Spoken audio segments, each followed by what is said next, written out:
Hollywood's golden age often had dark undercurrents beneath its glamorous surface, and few films exemplify this more starkly than The Conqueror, 1956, a notorious historical epic that cast John Wayne as Genghis Khan in a bizarre miscasting that paled in comparison to its real-life tragedy.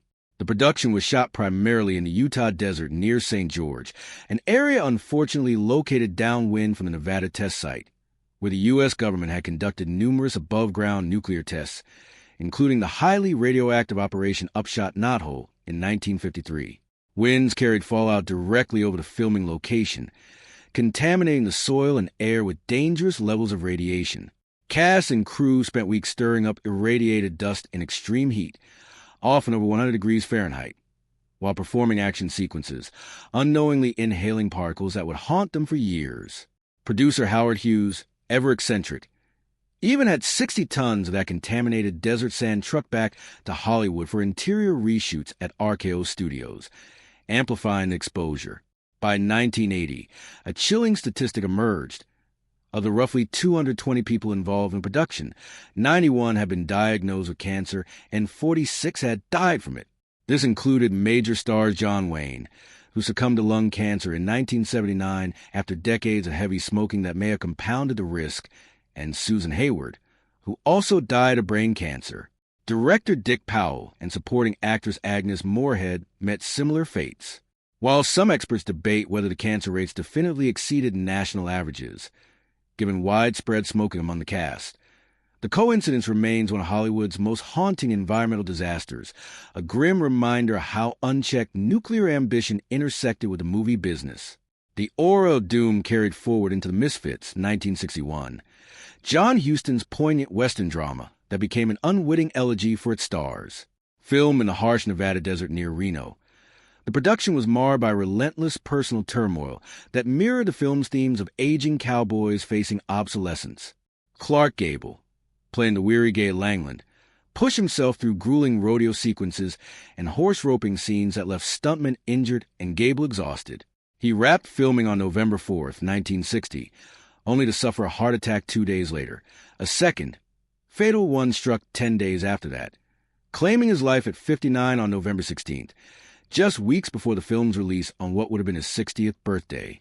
Marilyn Monroe, in her final completed role as a vulnerable divorcee Rosalind Tabor, endured a crumbling marriage to screenwriter Arthur Miller, who rewrote scenes amid their deteriorating relationship.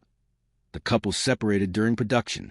Monroe's chronic insomnia, reliance on prescription drugs, and emotional fragility led to frequent delays, including a 2-week hospitalization for depression. She appeared washed out on camera, requiring soft-focus lenses to mask the toll.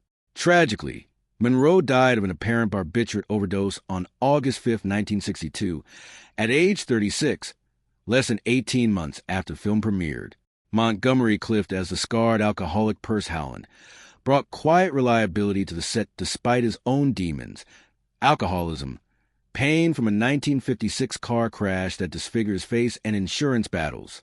Yet years later, in 1966, Clift died at 45 from a heart attack brought on by years of substance abuse.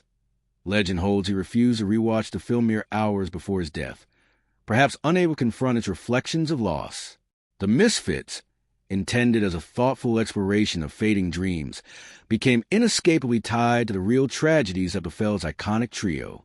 Alfred Hitchcock's The Birds, 1963, shifted the peril from human frailty to nature's inexplicable wrath, but the film's most infamous horror occurred off-screen during the climactic attic attack scene. Introducing Tippi Hedren as the poised Melanie Daniels, Hitchcock subjected his leading lady, whom he discovered in a television commercial and groomed as his new muse, to an ordeal that crossed into cruelty. For the sequence where birds swarm into an upstairs bedroom and viciously assault Melanie, the plan initially called for mechanical props. Instead, over 5 grueling days, live birds, gulls, crows, and ravens were hurled at Hedren by trainers, some tied loosely to her costume with leather thongs so they could peck and flap directly against her body as she cowered on the floor. The attacks were relentless. Birds scratched her face, drew blood near her eye, and created chaos that left her terrified and exhausted. The trauma was so severe that a doctor intervened, ordering a week's rest for Hedren to recover from physical and psychological strain.